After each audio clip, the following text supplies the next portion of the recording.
여러분 안녕하세요. 이번 영상에서는 조셉 머피 성공의 연금술을 소개합니다. 2022년 11월 다산북스에서 출간했으며 최고의 잠재의식을 깨우는 자기 확신의 힘이라는 부제를 가지고 있습니다. 이 책은 조셉 머피 시리즈 5권 중에서 두 번째입니다. 첫 번째는 조셉 머피 부의 초월자로 저희 채널에서 부를 끌어당기는 학원 위주로 소개해드렸습니다. 그 책이 잠재의식의 원리에 집중했다면 이 책은 잠재의식을 활용하여 성공하는 비법에 좀 더 무게를 두고 있습니다. 1부에서는 자기 확신의 힘으로 성공을 극대화하는 방법에 대해 설명하고 2부에서는 직장에서의 관계를 포함하여 사람을 대하는 방법에 대한 조언을 합니다. 다산북스에서 출간하는 조셉 머피 시리즈는 조셉 머피 재단에서 유일하게 인정받은 공식 저서로 알려져 있습니다. 부의 초월자, 성공의 연금술에 이어 이번 달 출간된 영적 성장의 비밀도 소개해드릴 예정입니다. 시리즈 중에 조셉 머피 끌어당김의 기적, 잠재의식의 힘은 2023년에 출간될 예정이므로 일정에 맞춰 소개해드리겠습니다. 조셉 머피 박사는 잠재의식의 아버지로 불릴 정도로 평생을 잠재의식을 연구하고 그 힘을 전해온 분입니다. 종교인이면서도 종교에 대한 믿음보다는 우리 내면에 있는 신성한 근원과 힘을 전하는 데 노력을 기울였습니다. 모든 힘이 우리 안에 있고 그 힘으로 우리가 스스로를 구원할 수 있음을 많은 사람에게 전하는 것을 목표로 삼았다고 알려져 있습니다. 그가 전하는 내면의 힘, 마음챙김의 힘, 잠재의식의 힘이 무엇인지 배우고 이를 실천하는 분들이 더 많아지기를 기대합니다. 본 영상에서는 이 책에서 가장 핵심적인 부분만을 선별했습니다. 관계에 대한 내용보다는 마음을 다스리는 데 도움이 되는 내용 위주로 구성했습니다. 영상의 마지막에는 저자 일대기도 추가했습니다. 자, 그럼 이제 시작합니다. 전구를 바꾸듯 시간을 관리하라.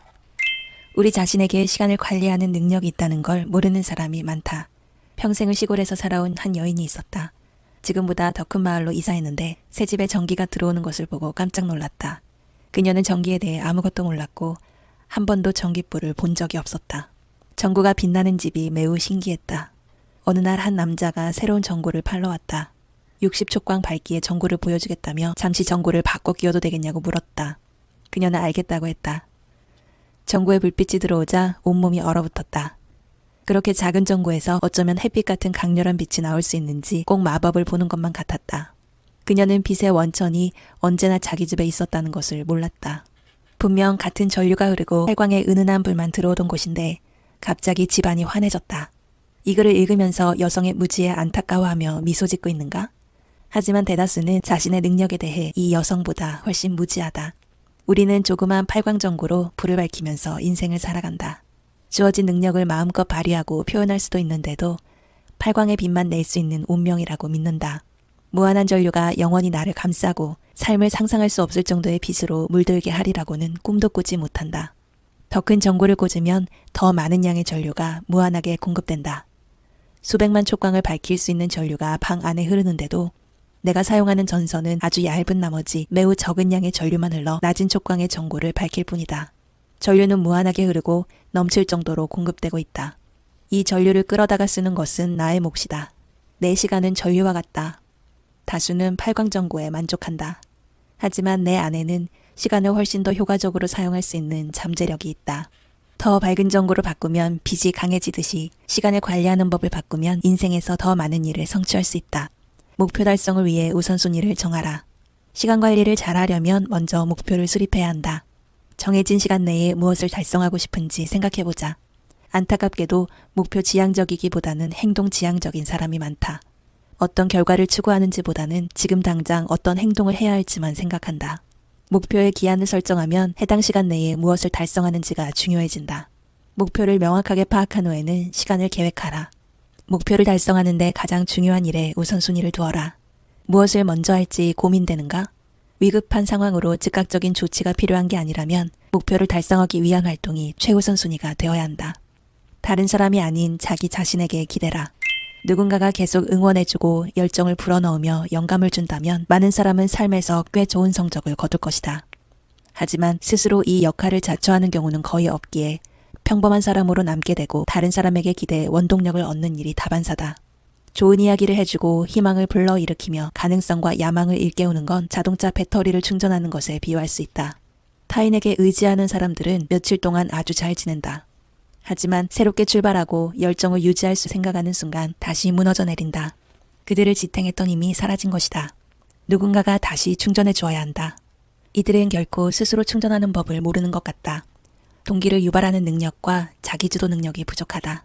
체스보드 위에 있는 체스 말처럼 누군가가 앞으로 옮겨줘야 한다. 혼자라는 걸 자각하거나 기댈 수 있고 원동력을 공급해줄 사람이 없다는 걸 깨달으면 어안이 벙벙해져 어쩔 줄 모른다. 세상에 포부를 가진 사람은 많지만 스스로 추진하는 능력까지 갖춘 사람은 적다. 이런 사람들은 어떤 일이 일어나기를 기다린다. 누군가가 자신을 높은 자리에 올려주거나 영향력 있는 친구가 끌어주기를 기다린다. 또한 목표를 이루기까지 최소한의 장애물만 있었으면 하고 바란다. 성공하고 싶어도 치러야 할 대가가 두렵고 넘어야 할 산이 너무 많아 보인다. 성공한 삶은 고돼 보이기까지 하다. 해야 할 일이 너무 많고 극복하기 어려운 장애물을 마주치더라도 끈기를 가지고 버텨야 한다. 이 세상 어딘가에 자신을 기다리는 무언가가 분명히 있을 것이며 오랫동안 기다리면 기회가 자기 앞에 나타나리라고 믿는 건 오산이다.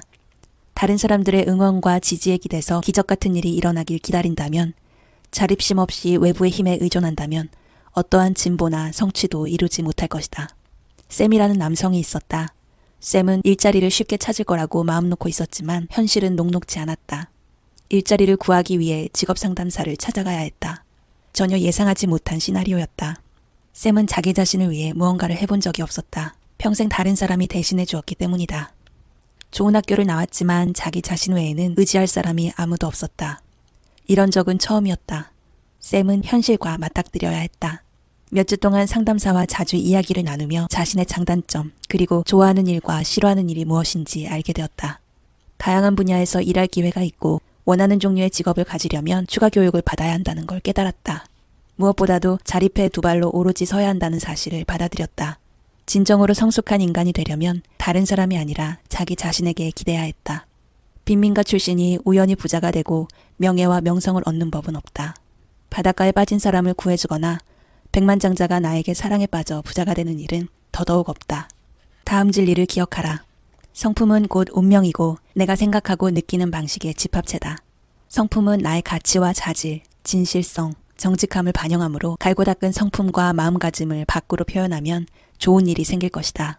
성공의 연금술로 천을 짜듯 꿈을 엮어라. 크게 성공한 사업가가 어떻게 작은 가게에서 사업을 발전해 나갔는지 설명해 준 적이 있다. 전국에 지사를 둔 대기업의 사장이 되는 걸 꿈꾸곤 했습니다.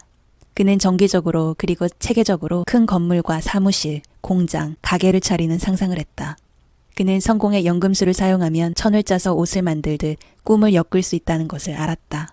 이 방법을 통해 그는 번영하기 시작했고 우주의 끌어당김의 법칙에 따라 아이디어와 사람, 친구, 돈을 비롯해 이상을 완전히 실현하기 위한 모든 것을 끌어당기기 시작했다.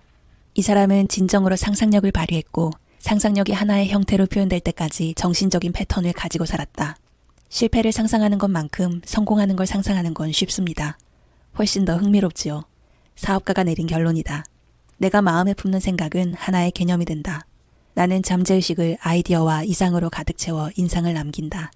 고대인은 마음속에 있는 것들을 눈으로는 볼 수 없지만 영혼으로 볼 수 있다고 말했다. 발명품은 어디에 있을까? 새로운 연극은 어디에 있을까? 내가 발명한 비밀스러운 물건은 지금 어디에 있을까? 바로 마음속에 실재한다. 마음속 다른 차원의 나름의 형태와 모양, 실체를 가지고 있다. 지금 가지고 있다고 믿으면 얻게 될 것이다. 성공을 위한 시각화 기법. 매일 직면하는 어려움에 멋지게 대처하는 나의 모습을 그려보라. 프레젠테이션이 잡혀 있거나 경영진 회의를 위해 보고서를 준비해야 하거나 생산적인 활동을 할 예정이라면 어떤 말을 할 것인지, 어떻게 말할 것인지, 어떤 조치를 취할 것인지 상상해보라. 마음속에서 반복적으로 리허설을 해보라. 그럼 그 모습이 잠재의식 깊숙이 가라앉아 내 세포에 스며들 것이다. 고객에게 상품을 판매하거나 경영진 앞에서 프레젠테이션 할 때 잠재의식의 힘을 활용하면 원하는 결과를 얻을 수 있으며 성공할 수 있다. 좌절을 넘어 새로운 도약으로. 원치 않는 감정을 없애는 가장 이상적인 방법은 대체의 법칙을 실천하는 것이다. 부정적 사고를 긍정적이고 건설적인 사고로 대체하라. 부정적인 생각이 마음속에 들어왔다면 부정적인 생각과 싸우지 말고 스스로에게 모든 일이 잘 풀리리라고 믿는다고 말하라.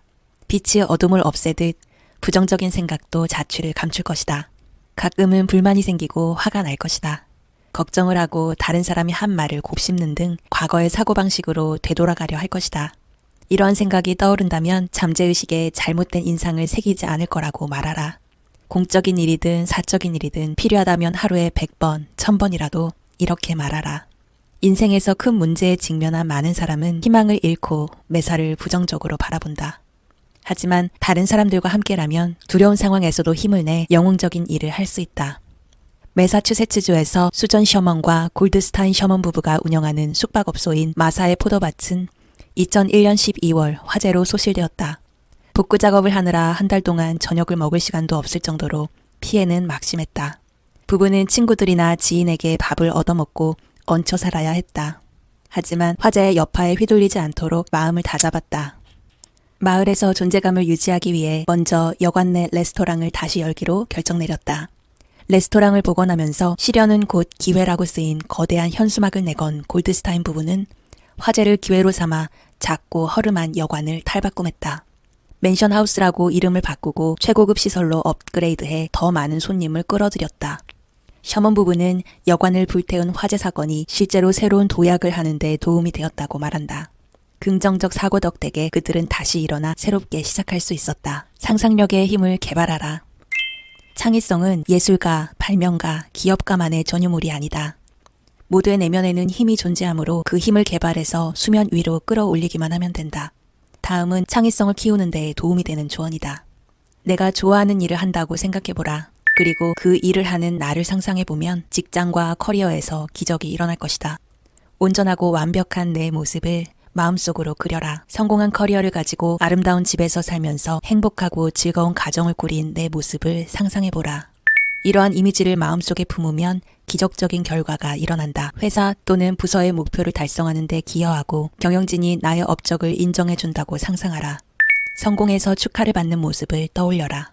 일하지 않을 때도 직장에서 일어난 문제를 떠올리고 마음을 집중하라. 애를 쓰지 않아도 마음속에서 해결책이 완전하게 떠오를 것이다. 커리어를 쌓거나 창업하기 위해서는 무엇을 해야 할지 시각화해보라. 생생하게 그려보자.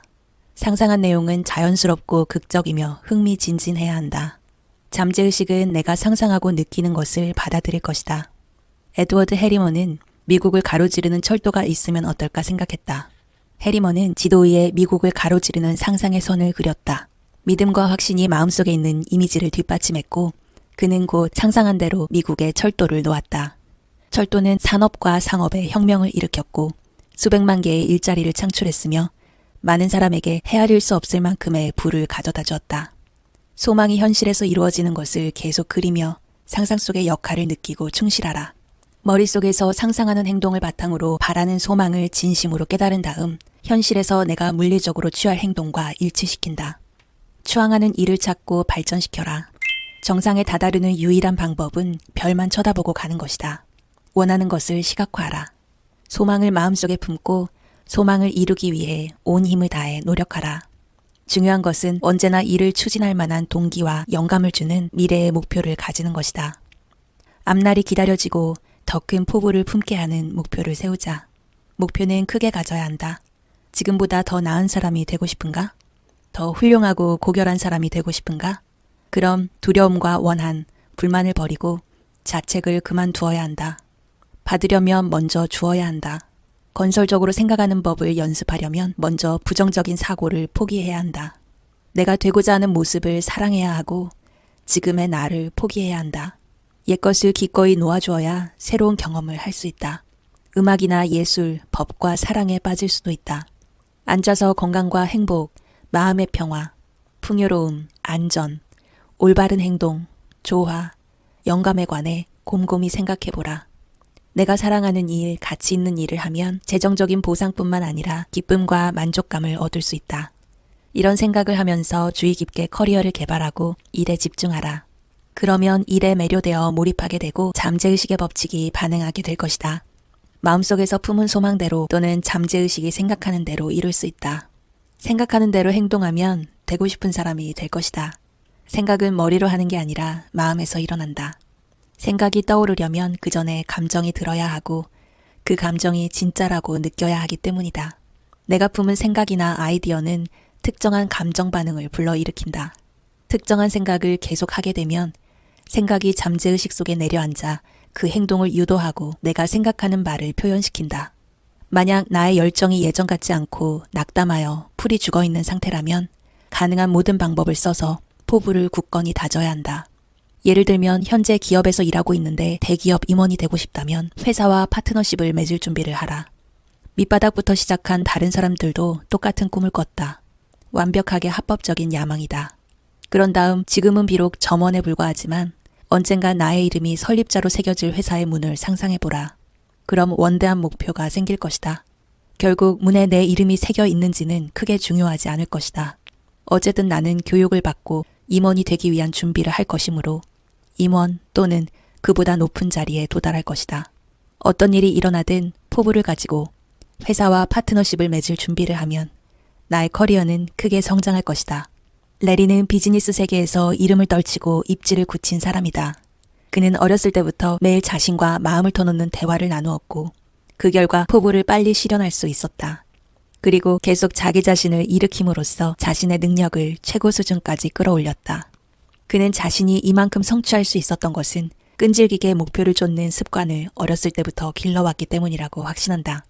그는 할 수 있는 한 가장 큰 성취를 이루라고 스스로를 채찍질했다. 만약 포부를 이루지 못했다면 그리고 포부를 이루기 위한 계획을 끊임없이 추진하면서 자기만의 속도를 정하지 않았다면 몇 달이 지나지 않아 기준치가 낮아지고 기력도 떨어졌을 것이다. 그리고 이상이 희미해지며 삶 전체가 활력을 잃었을 것이다. 상상력이 행동을 낳는다. 비전과 용기, 흔들리지 않는 자신감을 가진 사람만이 새로운 개념을 사업으로 구현해 성공할 수 있다. 전 스타벅스 회장 하워드 슐츠는 상상력이 어떻게 사업을 성공가도로 이끌었는지 보여주는 대표적인 예다. 슐츠는 본래 지점 운영과 마케팅을 담당하는 직원이었다. 당시 스타벅스는 시애틀에 몇 개의 지점을 둔 소규모 커피 유통업체였다. 슐츠는 29살이었고 결혼한 지 얼마 되지 않았다. 슐츠 부부는 새로운 일을 위해 뉴욕을 떠나 시애틀로 이사했다. 약 1년 후 슐츠는 이탈리아에 출장을 갔다. 밀라노를 돌아다니면서 커피가 이탈리아 문화에 얼마나 중요한지 깨달았다. 일반적으로 이탈리아 사람들의 하루는 커피바에서 진한 커피를 한 잔 마시는 걸로 시작된다. 퇴근 후 친구 또는 동료들과 커피바에서 만나 여유롭게 커피를 즐긴 뒤 집으로 향한다. 커피는 이탈리아 사교 생활의 중심이었다. 슐츠는 이런 커피바가 미국에 있으면 어떨까 상상했고 이 문화를 미국으로 들여오기로 했다. 한 번도 해본 적이 없는 일이었다. 하지만 그는 고품질의 스타벅스 원두라면 성공할 수 있다고 느꼈다. 슐츠는 미국 전역에 수백 개의 지점을 세우는 것을 꿈꿨다. 출근길에 들르고 퇴근 후에는 휴식을 취하러 오며 쇼핑객들이 커피를 포장해 가기 위해 들르는 커피숍, 커플들이 커피데이트를 즐기고 가족들은 영화를 본 후 커피를 마시러 오는 커피숍이면 좋을 것 같았다. 슐츠는 이 아이디어를 놓칠 수 없었다. 이탈리아식 커피바를 벤치마킹해 미국 전역에 지점을 내자고 사장에게 제안했다. 하지만 사장은 그 아이디어가 탐탁지 않았다. 스타벅스는 원두 도매업체였고 카페는 사업 일부에 불과했기 때문이었다. 자신의 목표를 이루기 위해 슐츠는 스타벅스를 떠나 창업했다.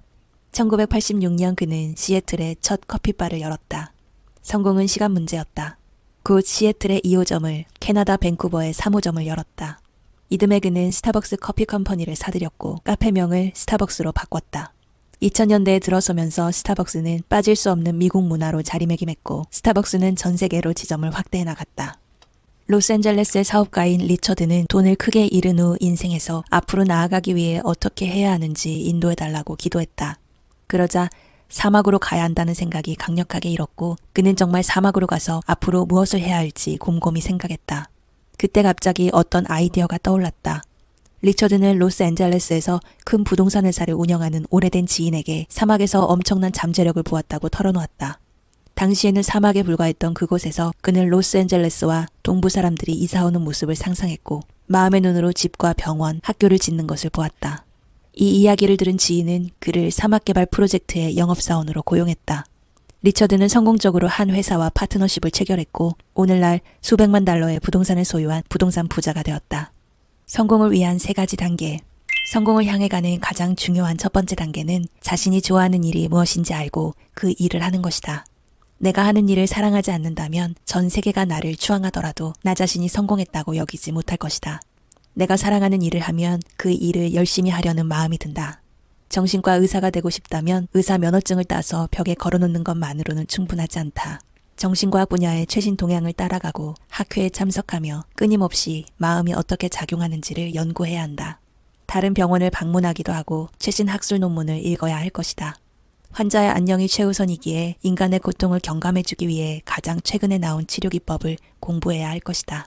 노력을 쏟고 싶다는 생각이 들 만큼 마음에 드는 분야를 어떻게 찾을 수 있는지 질문하는 사람이 있다. 다음과 같은 확언으로 잠재의식에 도움을 청하자. 잠재의식의 무한한 지성은 내가 있어야 할 자리를 알려줍니다. 이 기도를 차분하고 긍정적으로 애정을 담아 반복해보자. 믿음과 자신감을 가지고 계속해서 기도하다 보면 느낌이나 예감을 받거나 무언가에 끌리는 걸 발견할 것이다. 이게 바로 기도의 응답이다. 응답은 내면의 깨달음이라는 형태로 분명하고 평화로우며 조용하게 다가온다. 성공을 향한 두 번째 단계는 특정 분야의 전문가가 되어 최고가 되기 위해 노력하는 것이다. 예를 들어 화학자가 되고 싶은 사람이 있다고 해보자. 그는 화학의 세부 분야 중 하나를 선택하여 전문화한 뒤 시간과 정성을 바쳐야 한다. 열정이 있다면 자신이 택한 분야를 누구보다 더 자세히 알고 싶을 것이다. 또한 자신이 하는 일에 열렬한 관심을 가지고 세상에 공헌하고자 하는 마음이 있어야 한다. 세 번째 단계가 가장 중요하다. 내가 하고 싶은 일이 개인적인 성공만을 위한 일이어서는 안 된다. 나뿐 아니라 전 인류에게 유익해야 한다. 나의 아이디어는 세상을 축복하거나 세상에 공헌하기 위한 것이어야 한다. 한마디로 나의 아이디어는 세상에 축복을 가져다주고 세상에 흐르면서 이익을 가져다 주어야 한다. 그러면 아이디어가 몇 배의 축복이 되어 돌아온다. 나의 이익만을 위해서 일한다면 성공을 위해 꼭 필요한 삶의 회로는 미완의 상태로 남을 것이다. 성공한 것처럼 보일 수도 있겠지만 시간이 지날수록 절반만 완성된 삶의 회로 때문에 한계에 부딪히거나 질병에 걸리는 일이 생길 수도 있다. 성공을 위한 세 가지 단계에서 잠재의식의 창의력에는 근본적인 힘이 깃들어 있다는 것을 명심해야 한다. 창의력은 성공으로 나아가는 모든 단계를 이끄는 에너지다. 우리의 생각은 창의적이다. 생각이 느낌과 만나면 주관적인 믿음이 된다. 잠재의식을 활용해 앞으로 나아가는 법. 독일의 위대한 시인 요한 볼프강 폰 괴테는 어려움과 공경에 맞닥뜨렸을 때 상상력을 현명하게 사용했다. 괴테의 전기 작가들에 따르면 그는 자신과 조용히 상상의 대화를 나누면서 많은 시간을 보냈다고 한다. 그는 친구 한 명이 자기 앞에 앉아 있다고 믿었다. 친구가 평상시와 다름없는 제스처를 쓰고 목소리 톤을 유지하면서 자신의 질문에 적절한 답변을 해주는 것을 상상했다. 그는 장면 전체를 최대한 사실적이고 생생하게 그렸다. 젊은 재정자문가인 게리는 괴테가 상상력을 활용했다는 글을 읽었다. 책에 나온 방법이 효과가 있다는 걸 알게 된 게리는 괴테의 기법을 채택하기로 했다. 그녀는 자신이 아는 백만장자 투자자와 상상 속에서 대화를 나누기 시작했다. 백만장자는 그녀가 추천해주는 투자 상품이 훌륭하고 현명한 결정을 내렸다고 칭찬해 주었다. 게리는 상상 속 대화를 연극처럼 만들어 잠재의식에서 믿음의 형태로 굳어질 때까지 반복했다. 정신을 통제한 상태에서 마음속에서 나눈 상상 속 대화는 자신의 목표와 부합했다. 고객이 그녀의 조언에 따라 성공적으로 투자해서 수익을 내고 부자가 되는 것을 목표로 삼고 있었기 때문이다. 게리는 사업을 할 때도 잠재의식을 사용하여 자신의 분야에서 빛나는 성공을 거두었다. 빠르고 정확한 결정을 내려라. 성공한 사람들이 핵심으로 꼽는 자질은 바로 빠르고 정확하게 결정을 내리는 능력이다. 이 능력에는 결정한 내용을 실행으로 옮기고 만족스러운 해결책을 통해 문제를 해결하는 능력도 포함된다. 지난 수년간 많은 사람은 실패를 극복하게 해달라고 나를 찾아왔다. 실패를 딛고 일어서고 싶다고 애원하는 사람들의 말에 귀 기울이다 보니 공통된 특징이 보였다. 이 사람들은 의사결정을 내릴 때 결단력이 부족했다. 문제를 해결해야 하는 상황에 부딪히면 미루거나 지나치게 조심했다. 그리고 한번 결정을 내려도 그 결정을 끝까지 따르지 않았다. 인간이 가진 가장 큰 선물은 자유로운 선택을 하는 능력이다. 문제를 분석하고 어떤 해결 방안을 채택할 건지 결정을 내리고 이를 실행에 옮긴다. 토미는 자신의 커리어에서 중대한 결정을 내려야 했다. 새로운 일자리를 찾을지 말지 결정해야 했다. 지금 다니는 직장을 좋아했지만 돈을 충분히 벌지 못했다.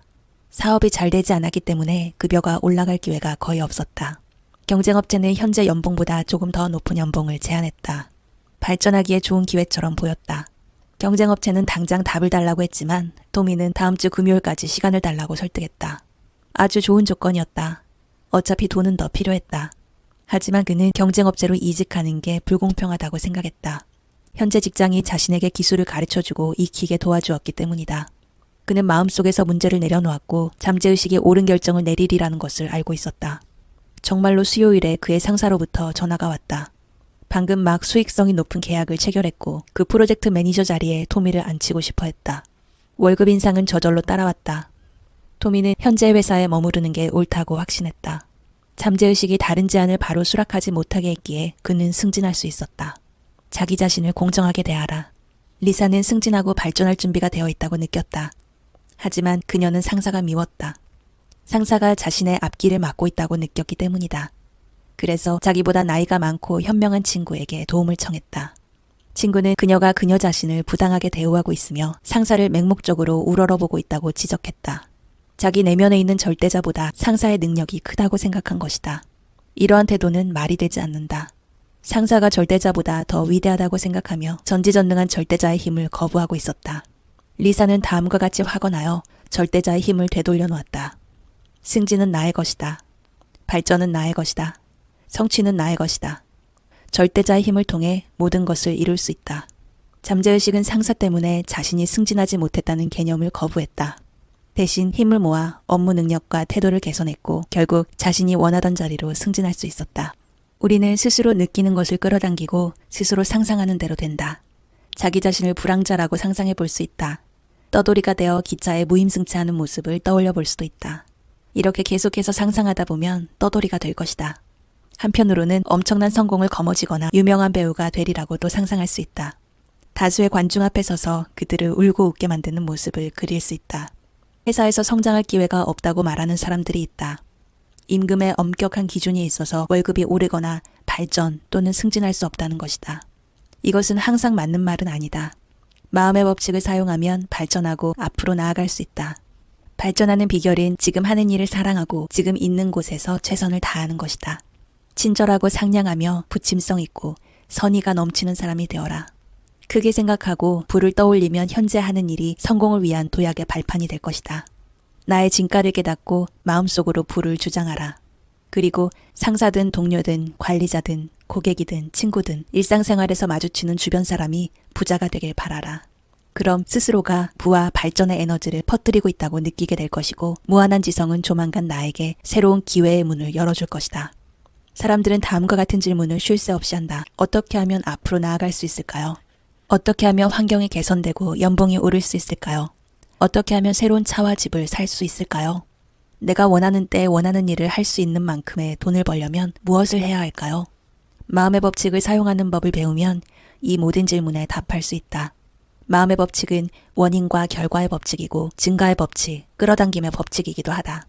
이런 마음의 법칙을 물리학, 화학, 수학의 법칙처럼 정확하게 사용한다면 중력의 법칙처럼 확실하게 작용한다. 존재감을 키우는 5가지 방법.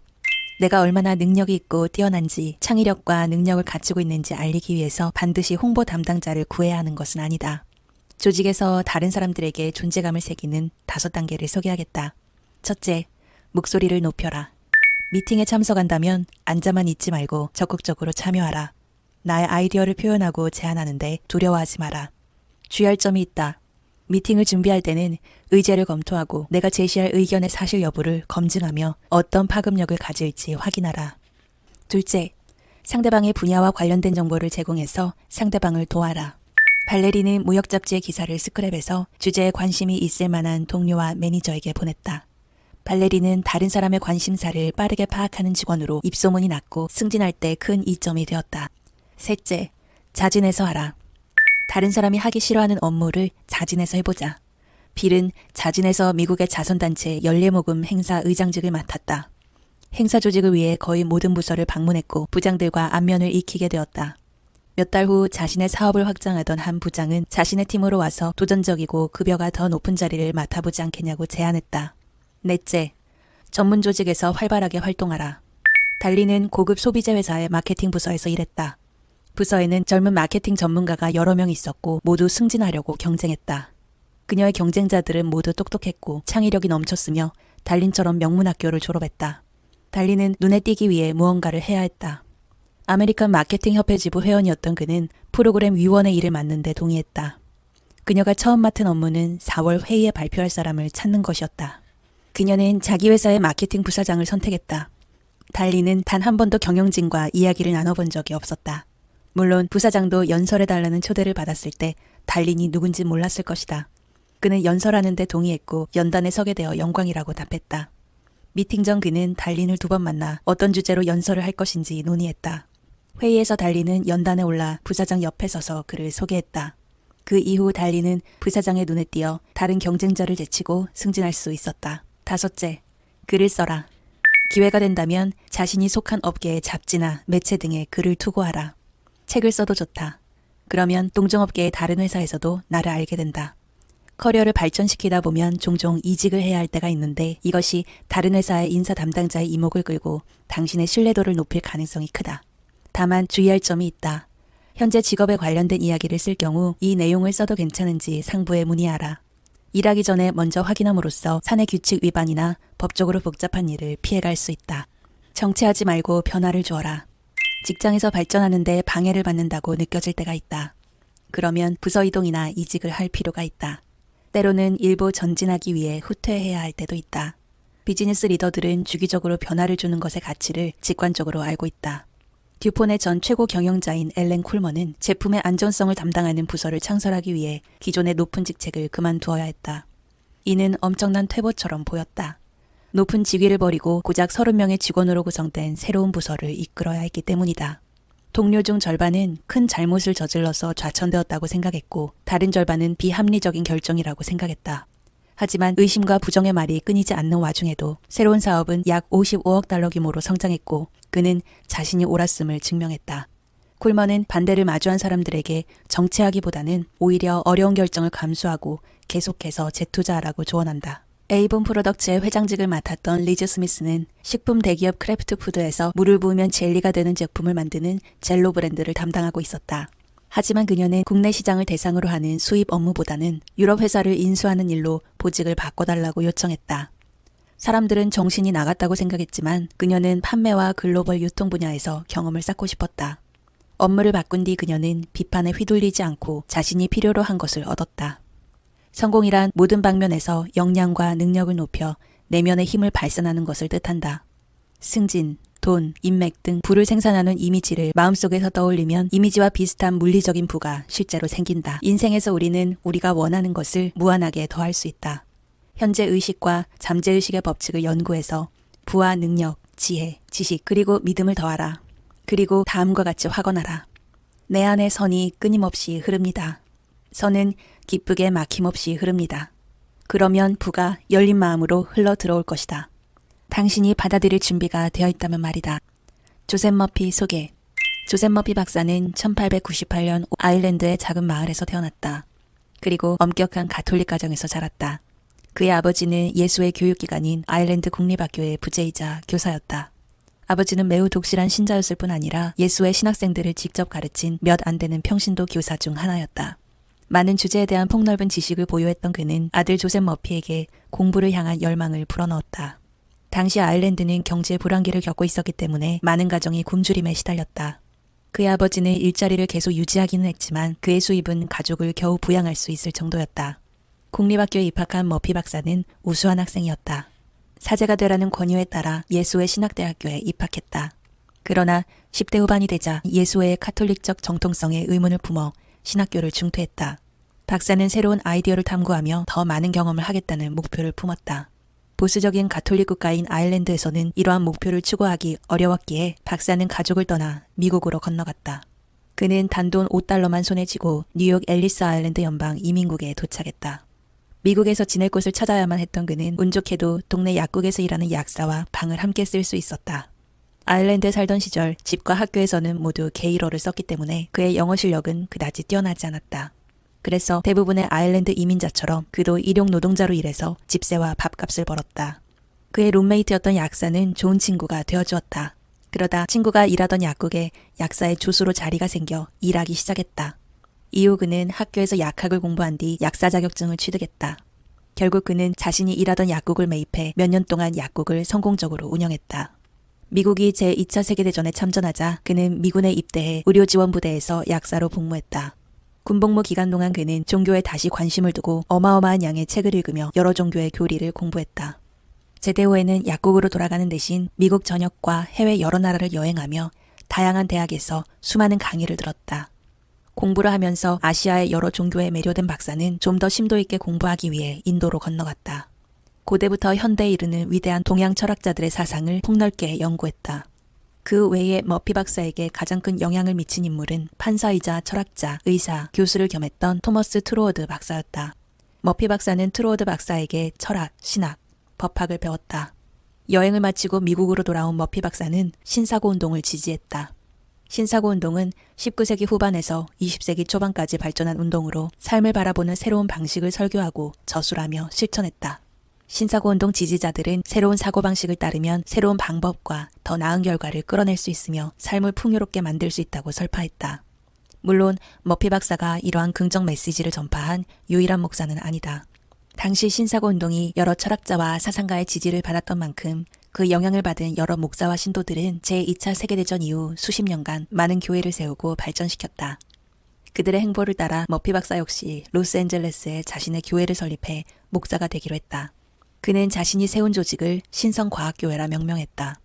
비록 소수의 신도를 데리고 목회 활동을 시작했지만 희망이 담긴 낙관주의적 메시지를 전파하는 박사를 따르는 신도의 수는 빠르게 늘었다. 급기야 본당의 규모로는 다 감당할 수 없을 정도로 신도가 늘어나 과거 영화관이었던 극장을 교회 건물로 사용하기 시작했다. 교회를 키웠음에도 그의 설교를 듣고 싶어 예배에 참석하는 사람이 너무 많았기 때문에 곧 새 건물로도 모든 신도를 수용할 수 없는 지경에 이르렀다. 머피 박사와 직원들은 예배에 참석하지 못한 사람들을 위해 밤낮으로 세미나와 강의를 열었다. 이를 통해 1,500여 명의 사람이 예배당에 들어가지 못해도 박사의 가르침을 받을 수 있었다. 머피 박사는 자신의 메시지를 듣고 싶어하는 수많은 청중을 위해 라디오로 방영되는 주간 토크쇼 프로그램도 신설했다. 매주 방송 청취자는 100만 명 이상이었다. 머피 박사의 수많은 추종자는 그의 말을 단순히 요약한 것 이상의 콘텐츠를 원했기에 강의 녹화본과 라디오 프로그램 녹음본을 제작해달라고 제안하기에 이르렀다. 처음에는 망설이던 머피 박사도 결국 한번 해보기로 했다. 박사는 레코드판 하나에 담긴 내용을 6개의 카세트 테이프를 세트로 제작해 극장 로비의 안내대에 올려놓았다. 테이프는 1시간 만에 완판되었다. 새로운 모험의 시작을 알리는 사건이었다. 성경 해석 강연, 청자를 위한 묵상과 기도문을 담은 테이프는 여러 교회와 서점에서도 판매되기 시작했고 심지어 우편으로 배달해 그의 긍정적 메시지를 멀리까지 전할 수 있었다. 종교적 내용뿐 아니라 삶의 가치관, 사고방식 등을 주제로 하여 서양 철학에서 동양 철학에 이르기까지 세계의 모든 위대한 철학자들의 가르침을 쉽게 풀어서 설명해주는 강연을 했다. 그 강연은 이제 미국을 넘어 전 세계까지 확장되었다. 그가 가장 보람있게 수행한 활동 중 하나는 교도소를 방문해 수감자들과 이야기를 나누는 일이었다. 수년에 걸쳐 많은 전과자가 박사에게 편지를 보내왔다. 박사의 말이 어떻게 자신의 삶을 진정으로 변화시켰으며 의미 있는 삶에 대한 어떤 가르침을 얻었는지가 쓰여 있었다. 머피 박사는 미국과 유럽을 거쳐 많은 국가를 여행했다. 그는 오직 한 분이자 스스로 있는 자인 하나님을 향한 신앙을 바탕으로 잠재의식의 힘과 삶의 원리를 이해하는 일의 중요성을 강조하며 강연했다. 그가 쓴 소책자가 크게 명성을 얻자 그는 더욱 자세하고 긴 책을 쓰기 시작했다. 머피 박사는 글을 쓰는 동안 무아지경에 빠진 듯 보였다. 아무런 방해를 받지 않으며 하루에 4시간에서 6시간씩 사무실에 틀어박혀 글을 썼고 그날 쓸 글을 마무리했다 싶으면 오늘은 충분히 썼다고 말하며 사무실 밖으로 나왔다. 매일 그랬다. 그날 시작한 일을 끝내면 다음날 아침까지 사무실에 들어가지 않았다. 일하는 동안 음식을 먹거나 음료를 마시지도 않았다. 박사는 사무실에 수많은 참고 문헌을 쌓아두고 자기 생각을 글로 써 내려갔다. 그는 사람들에게 쉽게 설명하는 방법을 늘 연구했다. 박사의 설명대로 따르면 목표했던 바가 전부 이루어진다는 것이 이를 경험한 여러 사람들의 증언들이 오랜 시간 동안 쌓이며 모두 증명되었다. 그가 전하는 핵심 메시지는 모든 문제의 해결은 바로 문제 안에 있다는 것이다. 외부 요소로는 생각을 바꿀 수 없다. 즉, 한 사람의 마음은 그 사람의 것이다. 더 나은 삶을 살려면 외부 환경이 아니라 마음을 바꿔야 한다. 자신의 현실을 만들어내는 운명의 주인은 바로 자신이기 때문이다. 변화할 힘은 개인의 마음속에 있으며 잠재의식의 힘을 사용하면 더 나은 변화를 끌어낼 수 있다. 머피 박사는 30권 이상의 책을 저술했다.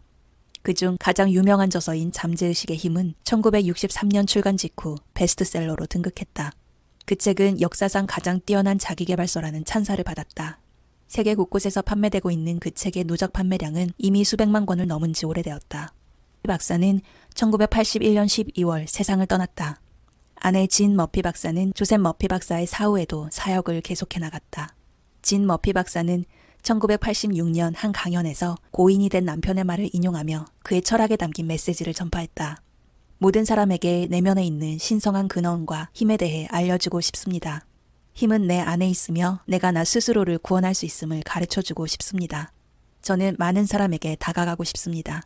힘겹게 길을 걷는 노인에게, 재능과 능력을 억압당한 채 과중한 의무를 짊어진 청년에게 다가가고 싶습니다. 저는 사람들이 의식의 각 단계와 수준을 제대로 이해함으로써 내면의 경이로움을 배우도록 돕고 싶습니다. 지금까지 조셉 머피 성공의 연금술이었습니다. 제가 원고의 순서를 정할 때는 내용이 저에게 얼마나 인상적이었는가를 기준으로 합니다. TV방송에서는 시청자들이 기다리는 내용을 영상의 마지막에 배치하곤 하던데요.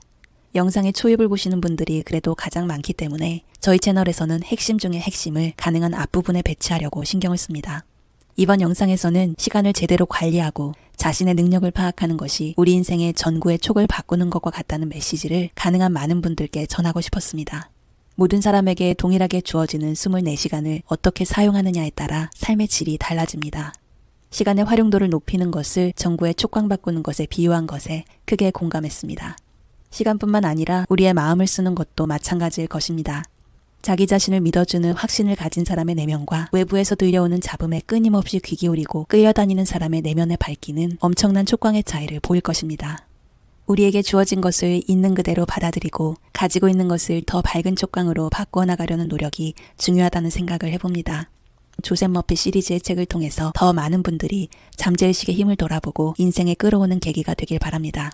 오늘도 우리 자신을 믿으면서 긍정적인 자기인식을 만들어 가시길 응원드립니다.